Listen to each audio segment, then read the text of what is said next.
आज हम एक वचन सीखेंगे। वैसे मेरे पास बहुत सारे वचन है आपको देने के लिए, लेकिन आज मैं जो दे रही हूँ या ये चौराई के अंदर जो मैं वचन दे रही हूँ, ये हम बहुत स्पेशली जो बिल्ट हो रहे हैं ना ओके, जो हमारा रास्ता हमने चलना शुरू किया है, एक स्ट्रक्चर हम बनने के लिए शुरू हो चुके हैं, तो वो टाइप का ये चराई के अंदर है। ठीक है, तो जो मेन प्रिस्किला चैनल में दिया जाता है वचन, वैसा ये नहीं है। ये एक छोटी छोटी चीज़ें यहाँ पे शेयर की जा रही है। ठीक है, जो हमारे ग्रोथ को एनहांस करना है, मजबूत बनाना है, सिर्फ टाइम पास नहीं करना है, एक मजबूती लाना है। ठीक है, तो इसके लिए बहुत ध्यान से ये चैनल के अंदर के अपलोड्स को आप फॉलो करते रहिए, तो आपका एक स्ट्रक्चर तैयार होगा। बहुत ज़बरदस्त स्ट्रक्चर आप बन जाएंगे आत्मिक जीवन में। ठीक है, आपको मैं एक वचन की तरफ लेकर जाना चाहती हूँ, जो पर्सनली मैं आपको दे रही हूँ, मेरे व्यक्तिगत जीवन में से मैं आपको दे रही हूँ ये वचन। ओके, मैंने आपको सिखाने के हिसाब से नहीं, लेकिन ये मेरे जीवन को बिल्ड किया है। ओके, मेरे जीवन को वो विश्वास के अंदर मजबूत किया है। मैं वो वचन आपको बता रही हूँ। एक आप निकालेंगे ना, उत्पत्ति का पहले अध्याय का दूसरा वचन। ओके, सबको पता है ये वचन क्या है। ओके, ये है, पृथ्वी बेडौल और सुनसान पड़ी थी और गहरे जल के ऊपर अंधियारा था तथा परमेश्वर का आत्मा जल के ऊपर मंडराता था। सबको पता है ये वचन, है ना। लेकिन यहाँ ये एक इम्पॉर्टेंट चीज़ मैं आपको यहाँ पर बताना चाहती हूँ। मैं परमेश्वर को आपके करीब लेकर आ रही हूँ। समझ में आ रहा है यहाँ पे क्या है मालूम है? उत्पत्ति का पहले अध्याय का दूसरा वचन में लिखा है, पृथ्वी बेडौल और सुनसान पड़ी थी। देखो, पृथ्वी बेडौल और सुनसान पड़ी थी। पृथ्वी, आपको नाम याद रखना है, चाहिए तो आप लिख के रखो डायरी के अंदर, पृथ्वी। ओके, यहाँ पे पृथ्वी का एक वर्णन किया है, बेडौल और सुनसान थी। एंड सेकेंड थिंग, जल के बारे में वर्णन किया है। दो अलग अलग चीज़ों का वर्णन किया है, एक पृथ्वी का वर्णन किया है और एक जल का वर्णन किया है। ये मुझे यहाँ से बाहर निकालना है आपको। ठीक है, यहाँ पे एक पृथ्वी का वर्णन किया है और एक जल का वर्णन किया है। पवित्र आत्मा पृथ्वी के ऊपर मंडरा नहीं रहा था, पवित्र आत्मा जल के ऊपर मंडरा रहा था। ओके, अंधेरा पृथ्वी के ऊपर नहीं था। पृथ्वी बेडौल और सुनसान थी, लेकिन अंधेरा पृथ्वी के ऊपर नहीं था, अंधेरा गहरे जल के ऊपर था। समझा आपको? ये अलग अलग चीज़ें हैं। पृथ्वी का जो नतीजा था, बेडौल और सुनसान पड़ी थी, लेकिन अंधेरा जो था वो गहरे जल के ऊपर था, पृथ्वी के ऊपर नहीं था। अब यहाँ पे नीचे आ जाइए, यहाँ पे आपको मालूम पड़ेगा कि 6 वचन देखिए। फिर परमेश्वर ने कहा, जल के बीच एक ऐसा अंतर हो कि जल 2 भाग हो जाए। अब आपको समझ में आया? परमेश्वर ने पृथ्वी का काम नहीं कुछ चेंज किया, वो वैसे ही है, बेडौल और सुनसान ही है। ओके, लेकिन जल का कुछ तो काम किया उसने। जल के बीच में क्या कर दिया उसने? एक अंतर लाया। उस अंतर को उसने क्या नाम दिया? आकाश नाम दिया। ओके, अब देखो, मैं आपको यहाँ नीचे और लेकर आती हूँ, और देखिए यहाँ पे क्या किया उसने। यहाँ पे 9 वचन देखिए। फिर परमेश्वर ने कहा, आकाश के नीचे का जल। अब ध्यान दीजिए, अब मैं दूसरे वचन का, जो पृथ्वी बेडौल और सुनसान पड़ी थी, वो वैसी ही पड़ी है अभी तक। ओके, अभी परमेश्वर सिर्फ जल के बारे में ही काम करता हुआ आगे जा रहा है। ओके, कहाँ पे? 6 वचन में। पहले दूसरे वचन के बाद 3, 4, 5 के बारे में नहीं बता रही हूँ मैं। जो दूसरे वचन में गहरे जल की बात आ चुकी है, उस गहरे जल के बारे में यहाँ ऊपर पवित्र आत्मा मंडरा रहा था। उस गहरे जल के बारे में मैं आपको 6 वचन में बता रही हूँ कि वो जल का परमेश्वर ने क्या किया, 2 हिस्सों में बांट दिया और बीच में एक स्पेस बनाया, अंतरिक्ष बनाया। ओके, वो अंतरिक्ष में क्या किया परमेश्वर ने? ऊपर जल, नीचे जल। ओके, और वो जल के बारे में 7 वचन में, 9 वचन में क्या लिखा है कि उस जल में से, अब जो नीचे है, आकाश के नीचे है, उस जल को उसने क्या किया पता है? उसने वो जल को, अब देखो, इसके अंदर पृथ्वी नहीं है, जल के अंदर पृथ्वी नहीं है। ध्यान दीजिए, बहुत ध्यान से सुनिए ये बात। ओके, आपकी पृथ्वी का मैटर वहीं पे पड़ा हुआ है। बेडोल और सुनसान वो अलग दिशा में पड़ी हुई है। ये सिर्फ जल का काम कर रहा है, परमेश्वर पानी का काम कर रहा है। ओके, पानी को उसने डबल में डिवाइड कर दिया, बीच में एक स्पेस डाल दिया, प्लेटफॉर्म डाल दिया, वो प्लेटफॉर्म को उसने नाम दिया आकाश। अभी इस प्लेटफॉर्म के नीचे जो पानी है, अब ये पानी को उसने क्या किया, एक तरफ निकल जाने को आदेश किया। ओके, उसने एक तरफ डाल दिया उसको। अब उसने नया पृथ्वी बनाया वहाँ पर। अभी आपको समझा? तो पृथ्वी दो है, एक पृथ्वी अभी भी बेडोल है और सुनसान है। ओके, उसके बारे में कुछ नहीं है, वो वैसी ही पड़ी हुई है। लेकिन यहाँ पे पानी को परमेश्वर ने जो किया वो मैं आपको बता रही हूँ। पानी को उसने क्या किया, अलग कर दिया, बाजू में कर दिया, बाजू में। ओके, बाजू में करके एक तरफ किया और फिर उसने ज़मीन का टुकड़ा बनाया। और देखो यहाँ पे परमेश्वर ओपनली बोल रहा है, उसके नाम को पृथ्वी नाम दिया। ओके, यहाँ पे क्या लिखा है, 8 वचन, और परमेश्वर ने उस अंतर को आकाश कहा। 9 वचन को, फिर परमेश्वर ने कहा आकाश के नीचे का जल एक स्थान में इकट्ठा हो जाए और सूखी भूमि दिखाई दे, और वैसा ही हो गया। और 10 वचन, परमेश्वर ने सूखी भूमि को पृथ्वी कहा, तथा जो जल इकट्ठा हुआ उसको उसने समुद्र कहा। ओके, तो आपको ये वचन के हिसाब से क्या समझ में आता है कि जो 2 वचन में आप पढ़ते हैं, पृथ्वी और समुद्र, पृथ्वी और जल, ये दोनों अलग अलग है। पृथ्वी बेडोल थी, सुनसान थी, और जल जो था पृथ्वी के ऊपर पवित्र आत्मा नहीं मंडरा रहा था, जल के ऊपर मंडरा रहा था। तो परमेश्वर ने जल के बारे में ये इंतज़ाम किया, जल को 2 पार्ट में डिवाइड कर दिया, बीच में उसको पार्टीशन डाल दिया। वो पार्टीशन हम लोग जो ऊपर आकाश देखते हैं, ये पार्टीशन है। ये पार्टीशन के ऊपर भी पानी है, ये पार्टीशन के नीचे पानी है, जो हम बोलते हैं उसको समंदर, क्योंकि परमेश्वर ने उसको नाम दिया है समंदर, तो हम उसको समंदर बोलते हैं। परमेश्वर ने उसको बाजू में हटाया और उसको नाम समंदर दिया, और सूखी भूमि तैयार की उसने। ओके, क्रिएट किया उसने सूखी भूमि, और वो सूखी भूमि के ऊपर हम मनुष्य जाति रहने के लिए आदम और हव्वा को अदन बगीचा बना के दिया, उसके अंदर वाटिका लगा के दिया, और आदम और हव्वा को उसकी मशागत करने के लिए काम लगा दिया। और परमेश्वर ने बोला जब तक मनुष्य नहीं है पृथ्वी के ऊपर, तब तक पृथ्वी के ऊपर कोई भी बीज फसल नहीं ला सकती है, क्योंकि उसके संभालने के लिए दूसरा कोई अवेलेबल नहीं है, मनुष्य अवेलेबल नहीं है। तो मनुष्य को वो काम रखा हुआ था कि पृथ्वी का सब कुछ वो मैनेजमेंट करे। ओके, अब मैं आपको और एक बात बताती हूँ। यहाँ पे देखिए, यहाँ पे आ जाइए पहले अध्याय का 3 वचन में। अब देखिए, पहले तो आपको पता चल गया कि यहाँ पृथ्वी का बात हुआ था और गहरे जल का बात हुआ था। तो वो बेडोल और सुनसान पृथ्वी तो वैसे ही पड़ी है, लेकिन परमेश्वर ने गहरे जल का कुछ तो बंदोबस्त किया था। उसके अंदर उसने एक नया सूखा भूमि बनाया, उस भूमि के ऊपर हम लोग रह रहे हैं। वो भूमि के ऊपर से अब हम ऊपर देखते हैं ना, तो वो आकाश दिखाई देता है। उस आकाश के अंदर आगे अब वचनों में देखेंगे तो तारांकन बनाए हैं, उसके अंदर चांद और सूरज रखे हैं, उसके अंदर प्लैनेट्स लगाए हैं। ये सारी चीज़ें जो है ये हमको परमेश्वर के हस्तकला दिखाती है।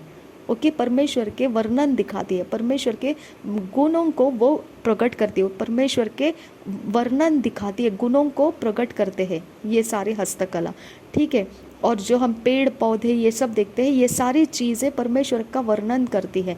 ओके, क्योंकि ये सब कुछ हम पृथ्वी के ऊपर जहाँ खड़े हैं ना, ये एक सूखी भूमि है। ओके, इस सूखी भूमि को परमेश्वर ने पृथ्वी नाम दिया है, और इस भूमि के ऊपर से हम परमेश्वर का ये सारा क्रिएशन को देख रहे हैं, ये परमेश्वर की हस्तकला को देख रहे हैं। ओके, तो हमको अभी तक वो बेजान और सुनसान, बेडोल और सुनसान पड़ी हुई पृथ्वी का हम नहीं है। हम जिस पृथ्वी के ऊपर है, ये नया पृथ्वी परमेश्वर ने बनाया हुआ है। ओके, एक नया ज़मीन का टुकड़ा, सूखा ज़मीन का टुकड़ा परमेश्वर ने बनाया और उसके ऊपर हमको रखा हुआ है। ओके, और हमारे इर्द गिर्द में जो भी दिख रहा है, ये सारा परमेश्वर का सृष्टि है, क्रिएशन है। अगेन अब मैं आपको और एक बात आगे बता रही हूँ। ओके, अब अगर आप अभी आपको ये दो अलग अलग चीज़ें मालूम पड़ गई, पृथ्वी और गहरा जल पता चल गया, और पवित्र आत्मा गहरा जल के ऊपर मंडरा रहा था। अब अगर उसका वर्णन देखेंगे ना तो वहाँ लिखा है गहरे जल के ऊपर अंधेरा था। ओके, देखिए क्या लिखा है यहाँ पर, गहरे जल के ऊपर अंधियारा था। ठीक है, तो अब मुझे आपको वैसे ही बताना है, जैसा पृथ्वी बेडोल और सुनसान पड़ी थी वो वैसी ही पड़ी है, वैसा ही अंधियारा भी वैसा ही पड़ा है। अंधियारे को परमेश्वर ने टच भी नहीं किया है, अंधियारे को परमेश्वर ने टच भी नहीं किया है। जो पृथ्वी बेडोल और सुनसान पड़ी थी उसको भी परमेश्वर ने टच नहीं किया है, वो जैसे पड़ी है वैसे ही पड़ी है। ओके, सिर्फ परमेश्वर ने जो काम किया सृष्टि बनाने का वो गहरे जल के अंदर किया है। समझ में आया आपको? गहरे जल के अंदर किया है। गहरे जल के अंदर उसने एक सूखी भूमि तैयार की, कमांड किया, सूखी भूमि बनी। उस सूखी भूमि के ऊपर हम लोग खड़े हैं। तो कभी भी ये दिमाग में मत लाओ कि हम वो सुनसान और बेडोल पड़ी हुई पृथ्वी के ऊपर खड़े हैं। नहीं, वो पृथ्वी तो अभी भी वैसे ही पड़ी है। समझ में आया? अब हम लोग कहाँ पर खड़े? सूखी भूमि जो परमेश्वर ने गहरे जल को तोड़कर दो भाग में डिवाइड करके हमको एक ज़मीन के ऊपर जो ज़मीन बना के दी है जिसके ऊपर हम खड़े हो सकते हैं। ओके, और वो हमारे लिए, मनुष्य के लिए दिया। उसके ऊपर का सारा सिस्टम मनुष्य के हाथों में दिया है। उसके अंदर कोई शैतान का काम नहीं है, उसके अंदर सब कुछ मनुष्य का काम है। ओके, मनुष्य को वो एक किंगडम दे दिया है कि अर्थ किंगडम तुम्हारा है, मनुष्य के लिए दिया। ओके, अब मैं आपको तीसरा वचन बताती हूँ। अब यहाँ पे अंधियारा जो है दूसरे वचन में पहले ही बोल दिया है, गहरा जल के ऊपर अंधियारा था। अंधियारे का परमेश्वर ने कुछ नहीं किया। जैसे बेडोल सुनसान पृथ्वी का कुछ नहीं किया, वैसे ही अंधियारा का भी परमेश्वर ने कुछ नहीं किया। तीसरे वचन में जाके देखो, परमेश्वर ने फ्रेश न्यू उजियाला को लाया। समझ में आया? अब आप देखेंगे ना उजियाला को, तो उजियाला और अंधियारा बॉन्ड में था, बॉन्ड। ओके, क्योंकि परमेश्वर बोलता है कि मुझे वो बॉन्ड ब्रेक करना पड़ा, तोड़ना पड़ा। इसका मतलब क्या है? जब अंधियारा है, ऑलरेडी अंधियारा है, और परमेश्वर ने उजियाला हो बोला तो उजियाला हो गया। लेकिन वो उजियाला जब हुआ तो वो अंधकार के साथ पैच करके आया था। ओके, अंधियारे के साथ जुड़कर आ गया था। यानी उजियाला अकेला नहीं आया, उजियाला अपने साथ जोड़कर अंधियारे को भी लाया था। समझ में आया? अब मैं आपको यहाँ पे बता रही हूँ, बहुत ध्यान से समझिए इस बात को। परमेश्वर ने अंधियारे को ब्रेक किया, डिवाइड कर दिया। देखो, गहरे जल के ऊपर अंधियारा छाया था, वो तो पहले से ही छाया था। समझ में आ रहा है आपको? वो पहले से ही छाया है। पृथ्वी बेडोल और सुनसान है, वो पहले से ही है।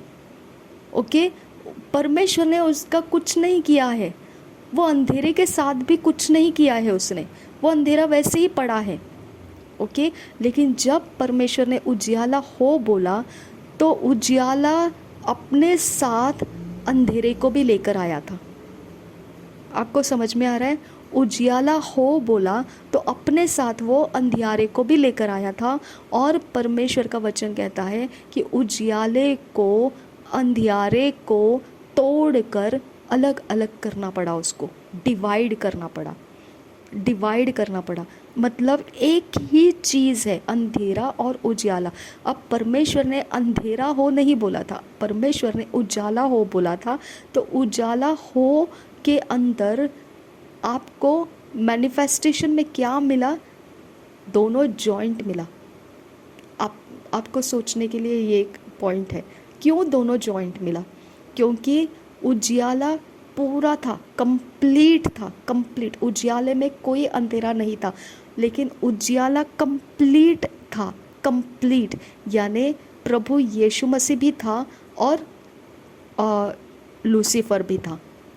दोनों के ऊपर उजियाला था। ओके, लेकिन एक ने डिसओबे किया और एक अभी भी ओबीडियंस में है।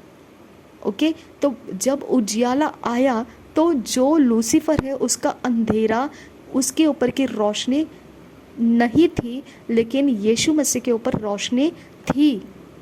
ओके, इसकी वजह से परमेश्वर ने उस अंधेरे को काट दिया, यानी लूसीफर को काट दिया और प्रभु यीशु को अलग कर लिया। ओके, अब उसने जो लूसीफर को काट के अलग किया, वो क्या बोला उसने? रात, नाइट। और जो यीशु मसीह को अलग कर लिया उसको उसने क्या बोला? डे। अब यहाँ पे सन और मून नहीं है, लेकिन जो लूसीफर का किंगडम है उसको उसने नाइट किंगडम बोला, डार्कनेस किंगडम बोला, और जो यीशु मसीह का किंगडम है उसको उसने लाइट, किंगडम ऑफ लाइट बोला, डे बोला है, दिन बोला है, किंगडम ऑफ लाइट बोला है, दिन के संतान, उजियाले के संतान, ऐसे हमको बोला जाता है। ठीक है, अब मैं आपको यहाँ पे बता रही हूँ, जो पृथ्वी के ऊपर सुनसान बेडौल थी वैसी ही पड़ी है, गहरे जल के ऊपर अंधेरा था वैसे ही पड़ा है। उसके साथ परमेश्वर ने कुछ डील नहीं किया है। जो कुछ किया है वो परमेश्वर ने कंप्लीटली सब कुछ डिफरेंट कर दिया है। उसने बोला उजियाला हो, तो उजियाले में दोनों साथ आ गए। ओके, यानी उजियाला फुल था, लेकिन एक करप्ट हो चुका था।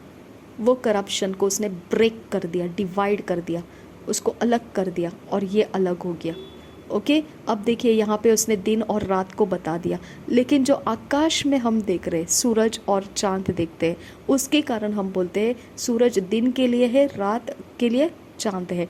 तो ये वाला जो है ये आकाश के अंदर रखा है, ये आकाश में से मनुष्य के साथ कांटेक्ट बनाते हैं और कांटेक्ट करके परमेश्वर का वर्णन हमारे दिलो दिमाग में, सोचों में भेजते हैं। ओके, अब हम लोग यहाँ पर जब है तो हम परमेश्वर को कैसे समझेंगे? आप कैसे समझ सकते हैं? इस पृथ्वी के ऊपर हमारे साथ परमेश्वर कांटेक्ट पॉइंट बनाता है।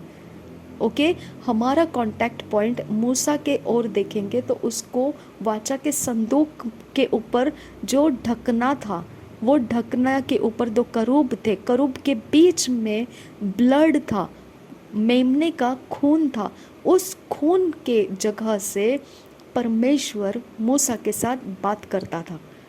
ओके, वो कांटेक्ट पॉइंट था। उसने बोला मेरे लिए पवित्र स्थान लोगों के सहायता से बनाओ, ओके, कि मैं तुम लोगों के मध्य में आकर रह सकूं।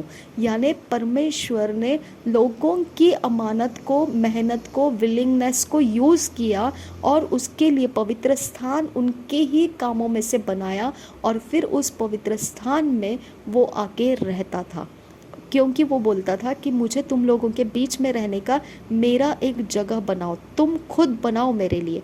ओके, तो हम आराधना करते हैं, प्रार्थना करते हैं, अन्य भाषा बोलते हैं, बाइबल रीडिंग करते हैं, ये सब कुछ क्या करते हैं? हम परमेश्वर का पवित्र स्थान को तैयार करते हैं। ओके, हम पवित्र स्थान में आ जाते हैं। अब यहाँ पे पवित्र स्थान में आने के बाद में परमेश्वर वहाँ पे मूसा के साथ कैसा बात करता था?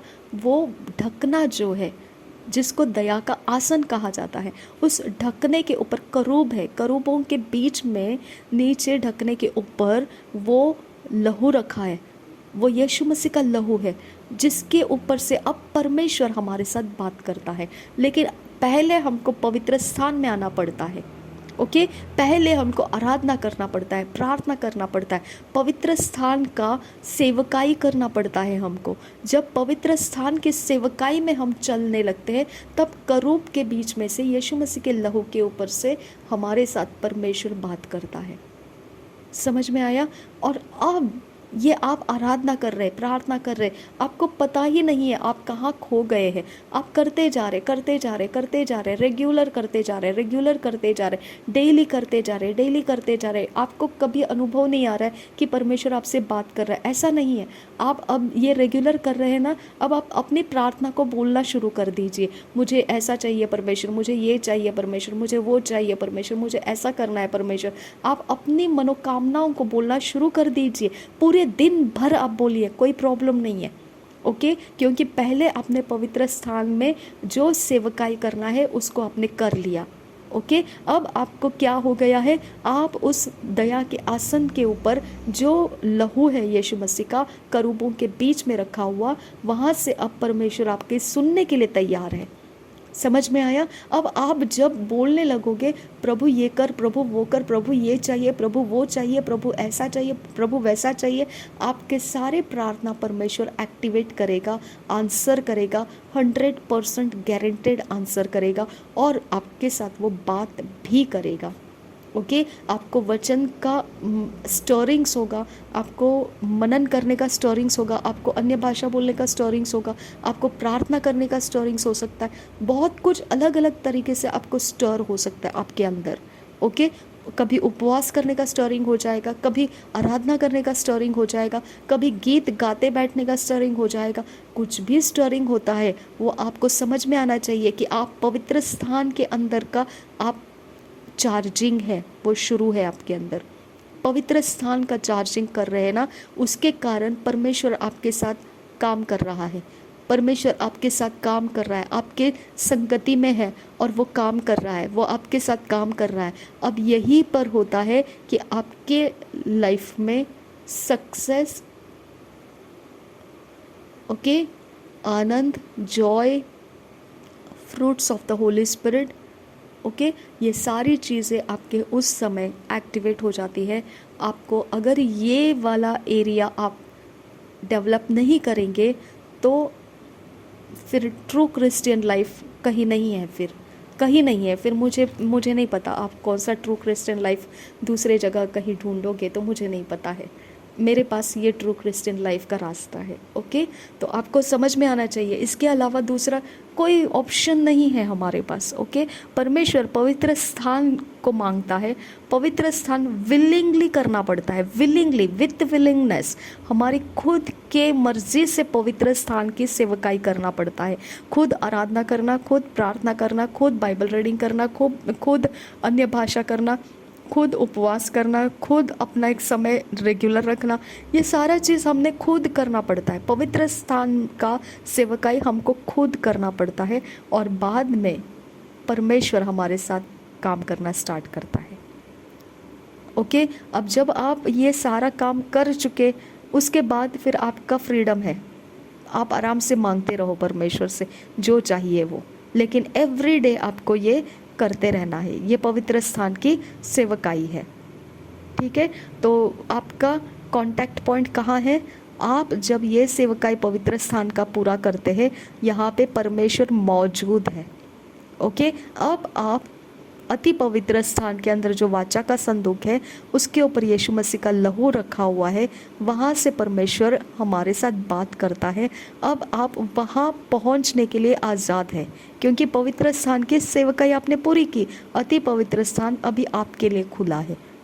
ओके, अब आप जाएंगे, ऐसा परमेश्वर से कुछ बोलेंगे, आपको डर नहीं रहना है कि क्या करें, परमेश्वर सुनेगा या नहीं, मानेगा या नहीं। नहीं, वो आपके लिए सारे रास्ते बनाएगा, जो भी जैसा भी है। ओके, वो आपके लिए रास्ते बनाएगा। लेकिन आपको हमेशा ध्यान रखना है कि परमेश्वर से आप ऐसा मत मांगिए कि उसका पति मेरा पति हो जाए, ओके, उसकी बीवी मेरी बीवी हो जाए, ओके, उसके बच्चे मेरे बच्चे हो जाए, उनको छोड़ दे और मेरे पीछे आ जाए, या उनकी जायदाद मेरी हो जाए, ओके, या उनका घर मेरा हो जाए। ये सब मत मांगिए, ओके, क्योंकि परमेश्वर ने गिन गिन के रखा है सब कुछ। ठीक है ना, तो परमेश्वर के पास बालों की गिनती भी है, तो हमारे बिलोंगिंग्स, हमारी चीज़ें, हमारे रिश्ते, सब कुछ उसने गिन के रखे। तो ये सारी चोरी नाश घात करने वाली चीज़ें मत मांगिए, लेकिन परमेश्वर से आप जो ईमान से आपको पता है, जब पवित्र वचन पढ़ते हैं आपको मालूम पड़ता है कि ऐसी चीज़ें हम मांग सकते हैं, तब आप उसमें से कुछ निकाल के मांगिए। ओके, अपने मर्ज़ी के द्वारा नहीं मांगना। आप वचन पढ़े तो वचन के अंदर से आपको मालूम पड़ेगा कि ये चीज़ें मैं मांग सकती हूँ, फिर आप परमेश्वर से वैसे मांगना है।